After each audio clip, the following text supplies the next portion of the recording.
अब है ग्रामीण क्षेत्रों में विद्रोह। तो बच्चों, शहरों से जैसा कि ऊपर क्या था, किसानों, श्रमिकों और आदिवासियों का आंदोलन, अब है कि यह आंदोलन कहाँ व्याप्त हो गया। ग्रामीण क्षेत्रों में यह आंदोलन शुरू हो गया। शहरों से बढ़कर असहयोग आंदोलन कहाँ पहुँच गया, देहात में पहुँच गया, ग्रामीण क्षेत्र में पहुँच गया। अवध में इसका नेतृत्व बाबा रामचंद्र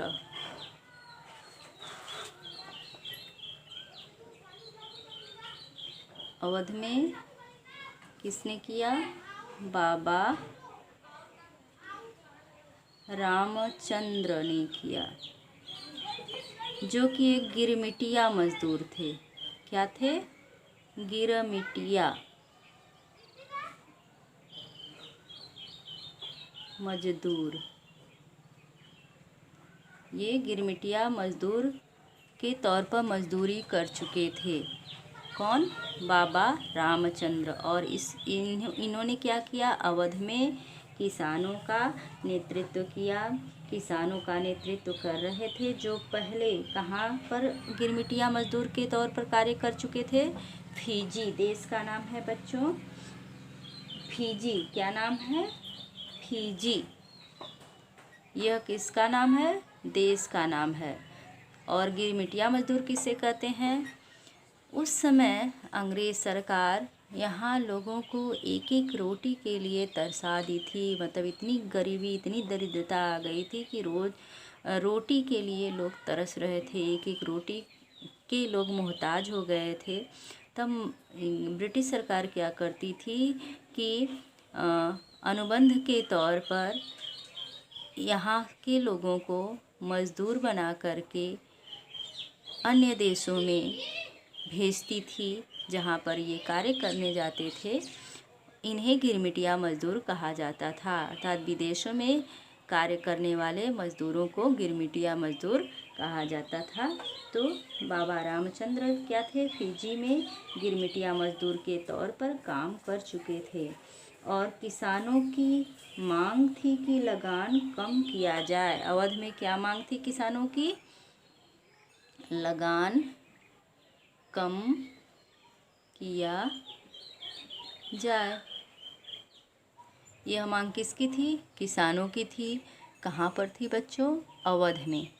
और इसके साथ ही बेगार खत्म हो। बेगार का मतलब होता है बिना मजदूरी के कार्य कराया जाना। नाम मात्र की मजदूरी देना बेगार कहलाता है। और दमनकारी जमींदारों का सामाजिक बहिष्कार हो। उस समय भारत में जमींदारी व्यवस्था थी। जैसा कि छोटे क्लास में आप लोग पढ़ चुके हैं कि ज़मीन की बोली लगाई जाती थी। जो सबसे ऊंचा दाम देने वाला व्यक्ति होता था उसको उस क्षेत्र का ज़मींदार अंग्रेज बना देते थे। उन्हें केवल लगान से मतलब था। और ज़मींदार किसानों से लगान किस प्रकार वसूल करते हैं, इससे उनका लेना देना नहीं था। केवल उन्हें अधिक से अधिक लगान वसूलना और अंग्रेज़ों को जमा करना होता था। तो इसके लिए ज़मींदार किसानों पर विविध प्रकार के जुर्म ढाते थे। तो इसलिए ज़मींदारों का सामाजिक बहिष्कार हो, ऐसा मांग कहाँ के किसान कर रहे थे? अवध के किसान कर रहे थे। और किसके नेतृत्व में कर रहे थे? बाबा रामचंद्र के नेतृत्व में। और ये कौन थे? एक गिरमिटिया मजदूर के तौर पर फिजी में कार्य कर चुके थे। और बहुत सारे स्थानों पर जमींदारों को नाई धोबी की सुविधाओं से वंचित करने के लिए पंचायतें, जो नाई धोबी इनका कार्य करते थे, किसका? जमींदारों का। तो उनको इनके कार्यों मतलब जमींदारों के कार्यों से वंचित करने के लिए पंचायतों ने नाई धोबी बंद करने का निर्णय लिया। मतलब नाई और धोबी के काम को बंद करने का निर्णय पंचायतों द्वारा लिया गया कि अब नाई और धोबी क्या करेंगे? जमींदारों का कार्य नहीं करेंगे। जून 1920 में जवाहरलाल नेहरू ने अवध के गांवों का दौरा किया। कब? 1920 में। किसने? जवाहर लाल नेहरू ने, जो कि कांग्रेस के उस समय के युवा नेता थे, इन्होंने क्या किया, अवध का दौरा किया और गांव वालों की व्यथा को, दुख दर्द को सुना, समझा और अक्टूबर तक जवाहरलाल नेहरू, रामचंद्र तथा कुछ अन्य लोगों के नेतृत्व में अवध किसान सभा का गठन कर दिया। कब किया बच्चों? अक्टूबर तक। अक्टूबर 1920 तक क्या हुआ? अवध में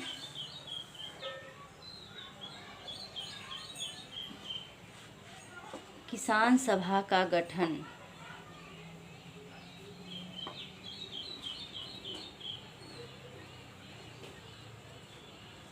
अवध में क्या हुआ कि जवाहरलाल नेहरू, बाबा रामचंद्र और कुछ अन्य लोगों के नेतृत्व में किसानों के हितों की रक्षा के लिए अवध किसान सभा का गठन कर दिया गया, जिसकी शाखाएं महीने भर में पूरे क्षेत्र के गांवों में संगठन की लगभग 300 शाखाएं खुल चुकी थी।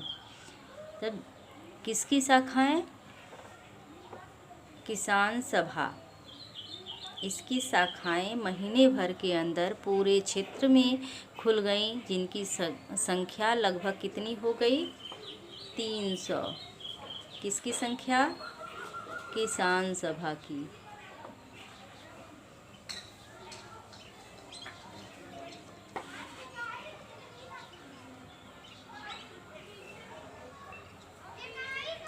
और कितने दिनों में? महीने भर में। तो आप इससे कल्पना कर सकते हैं कि किसान सभा को कितना जन समर्थन प्राप्त हुआ कि एक महीने के अंदर ही क्षेत्र में लगभग 300 किसान सभा की शाखाएं खुल गईं। और जैसे जैसे आंदोलन आगे बढ़ा, तालुकेदारों और व्यापारियों के घरों पर हमले होने लगे। तालुकेदार वह व्यक्ति होता था जो कि क्षेत्र विशेष से कर वसूल करने का कार्य करता था। मतलब इनको एक क्षेत्र दे दिया जाता था कि आप यहाँ से कर वसूल करेंगे, तो उसका जो है उस क्षेत्र से कर वसूलने का संबंध स्थापित हो जाता था, तो उस व्यक्ति को उस क्षेत्र का तालुकेदार कहा जाता था। तो क्या हुआ कि व्यापारियों और तालुकेदारों के घरों पर हमले होने लगे, बाज़ारों में लूटपाट होने लगी। किसानों ने महात्मा गांधी और गोदामों में जो अनाज रखा था, सरकारी अनाज जो गोदामों में रखा जाता था, किसानों ने क्या किया, उन पर कब्जा कर लिया या उनमें आग लगा दी। और आदिवासी किसानों ने गांधी जी के संदेश को, स्वराज्य के विचार का मतलब कुछ और निकाला। तब जो आदिवासी किसान थे, उन्होंने स्वराज्य, जो गांधी जी ने स्वराज्य शब्द का इस्तेमाल किया था, उसका अर्थ उन लोगों को अलग समझ में आया। उन्होंने उसका अलग तरीके से अर्थ निकाला और अलग तरीके से आंदोलन शुरू कर दिया। उदाहरण के लिए आंध्र प्रदेश।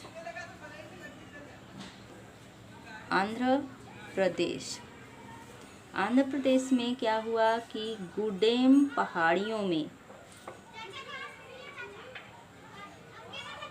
गुडेम पहाड़ी में कुछ जो है आदिवासियां रहती थीं और 1920 के दशक की शुरुआत में अल्तूरी सीताराम राजू के नेतृत्व में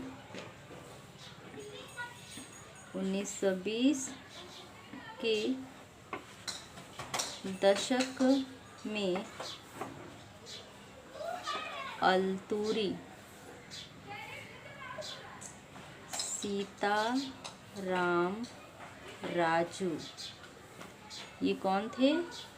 आंदोलन के नेतृत्वकर्ता थे, के नेतृत्व में क्या किया? गुरिल्ला युद्ध पद्धति, गुरिल्ला युद्ध आरंभ कर दिया।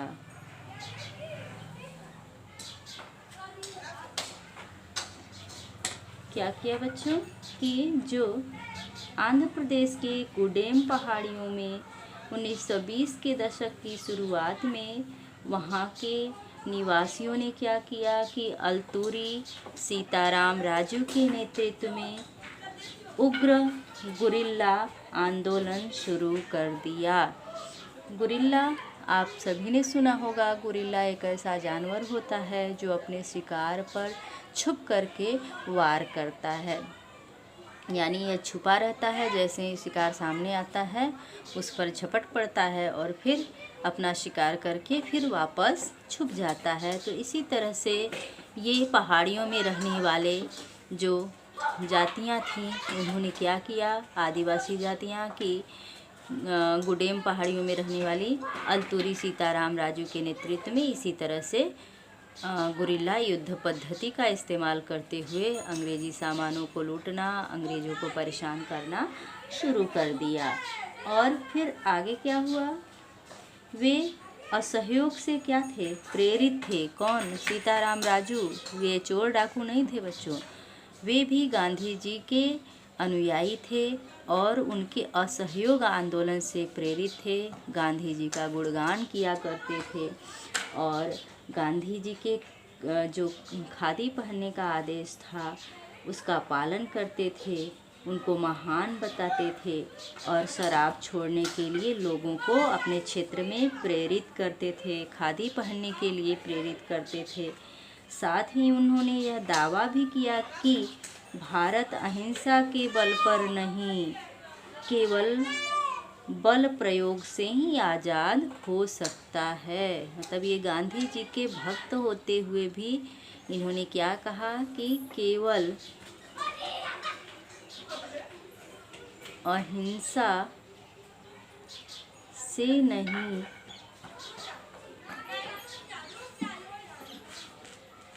बल्कि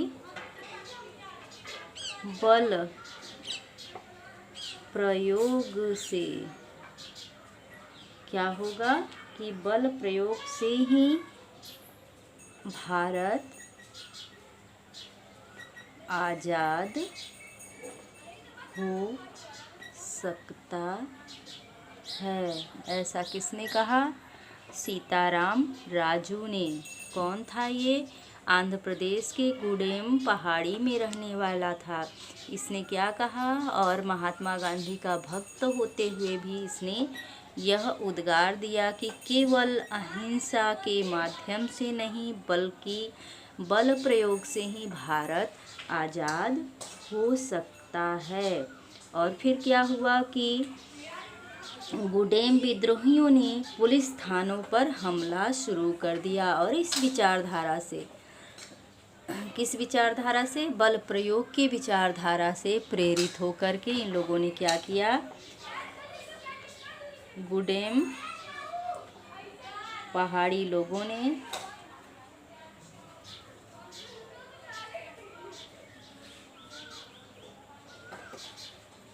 पुलिस थानों पर हमले किए।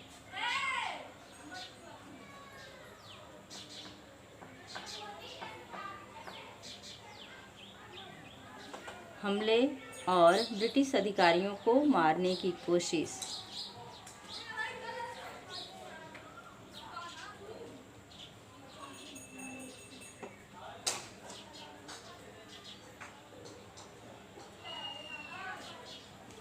क्या किया बच्चों इन लोगों ने कि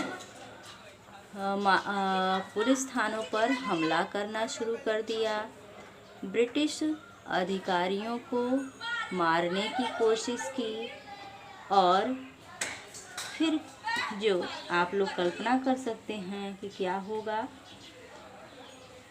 और स्वराज्य प्राप्ति के लिए गुरिल्ला युद्ध चलाते रहे, लेकिन क्या हुआ कि 1924 में वहाँ के लोकनायक राजू को फांसी दे दी गई। जैसा कि हम सभी जानते हैं कि अंग्रेज़ क्या करते थे कि आंदोलनकारियों को गिरफ्तार कर लेते थे, उन्हें जेल में डाल देते थे, उन्हें आजीवन कारावास देते थे या फांसी की सज़ा सुनाई जाती थी। तो यहाँ भी वही हुआ। जैसे ही इन लोगों ने क्या किया, पुलिस थानों में आग लगाना शुरू किया, ब्रिटिश अधिकारियों को मारना शुरू किया, तो 1924 में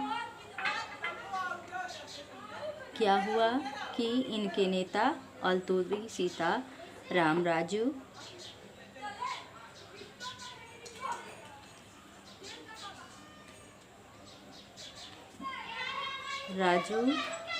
को गिरफ्तार कर फांसी दे दी गई और यह आंदोलन क्या हुआ, ठंडा पड़ गया, क्योंकि उनका नेतृत्वकर्ता ही मारा गया। तो आंदोलन और जनसामान्य जो उनके साथ कार्यकर्ता थे उनको विभिन्न तरह से प्रताड़ित किया गया अंग्रेज़ों द्वारा। तो इस तरह से यह आंदोलन, कहाँ का आंदोलन, गुडेम पहाड़ी का आंदोलन, जो कि कहाँ पड़ता था, आंध्र प्रदेश में पड़ता था, ठंडा पड़ गया। अब अगला है बागानों में स्वराज्य।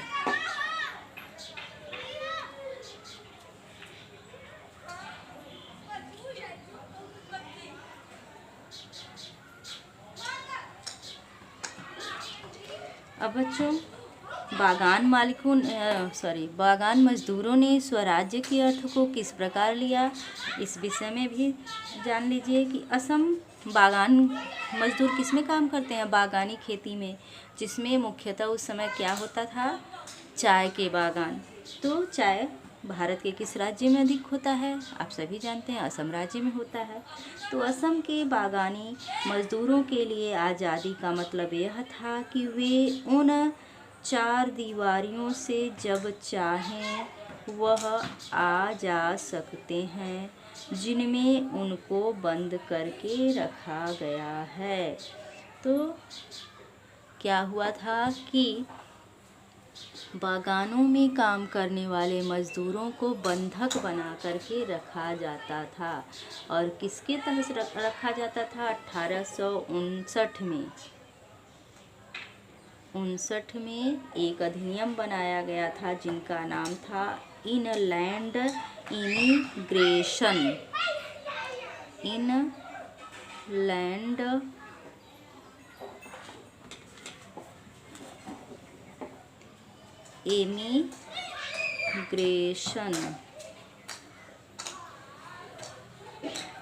Immigration act. ये जो एक्ट बना था 1859 का, इनलैंड इमिग्रेशन या इमिग्रेशन भी पढ़ते हैं इसको, अधिकांश बुकों में इमिग्रेशन रहता है। तो इमिग्रेशन, कहीं कहीं पर इमिग्रेशन रहता है। तो इमिग्रेशन एक्ट के द्वारा मज़दूरों को क्या किया गया था कि एक जगह बंधक बना के रखा जाता था, इन्हें कहीं आने जाने की छूट नहीं होती थी और यह अनुमति उन्हें बहुत मुश्किल से मिलती थी कि वे कहीं आए जाएं। तब इनको क्या करना पड़ता था, अपने मालिकों से बाहर आने जाने के लिए अनुमति लेनी पड़ती थी और यह अनुमति बड़े मुश्किल से मिलती थी। मतलब ये लोग बाहर भी नहीं निकल सकते थे, इनकी स्थिति बहुत ही दयनीय थी। तो क्या हुआ फिर कि जब इन्होंने सुना कि गांधी जी असहयोग आंदोलन चला रहे हैं, तो मज़दूर अपने अधिकारियों की अवहेलना करने लगे और अवहेलना करके बागानों को छोड़कर अपने घरों की ओर चल दिए। तब इनको लगा कि अब स्वराज्य आ गया है और इन्होंने, मज़दूरों ने क्या किया, अपने मालिकों के आज्ञाओं का उल्लंघन करते हुए अपने घर की तरफ चल दिए। किंतु उस समय जैसा कि सविनय अवज्ञा आंदोलन चल रहा था और सभी आवागमन के साधन को बाधित कर दिया गया था, अंग्रेज़ों ने रोक लगा दी थी, सबको पकड़ा जा रहा था, सारे नेतृत्वकर्ताओं को।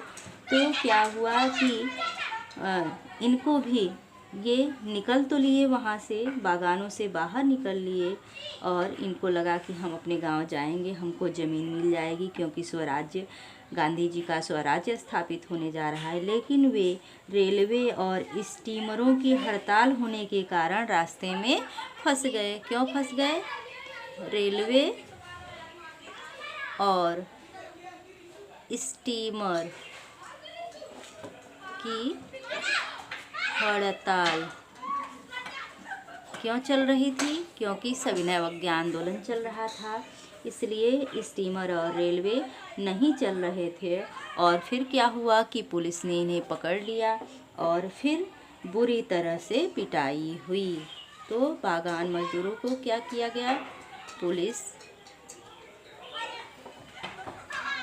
पकड़ कर बुरी तरह पीटी और फिर इन्हें पुनः बागानों में वापस जाना पड़ा। तो बच्चों, इस तरह से विभिन्न वर्गों के लिए जो आंदोलन हुआ, सबके मायने अलग अलग थे। जैसा कि आप सभी ने अभी पढ़ा है, किसानों के लिए अलग मायने थे।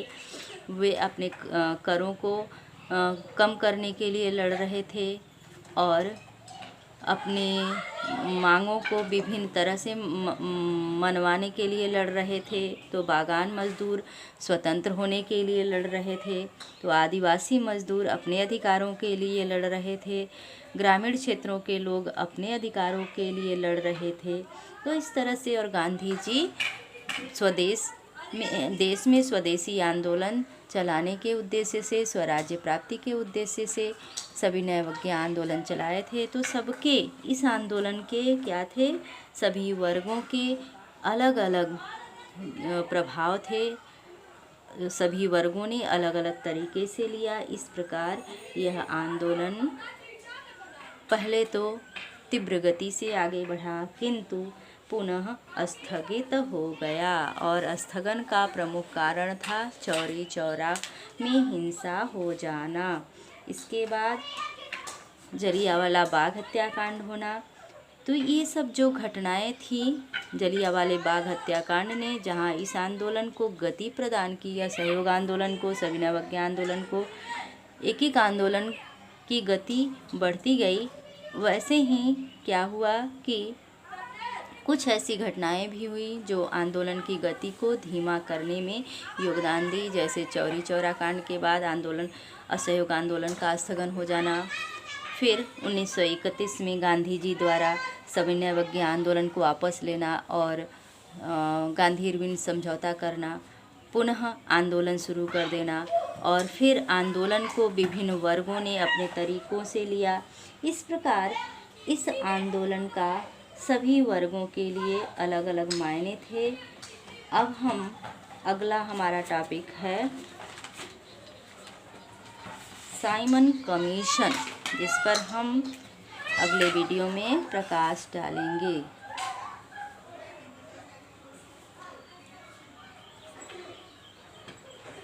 क्या है बच्चों? Simon commission. इस पर हम अगले वीडियो में प्रकाश डालेंगे।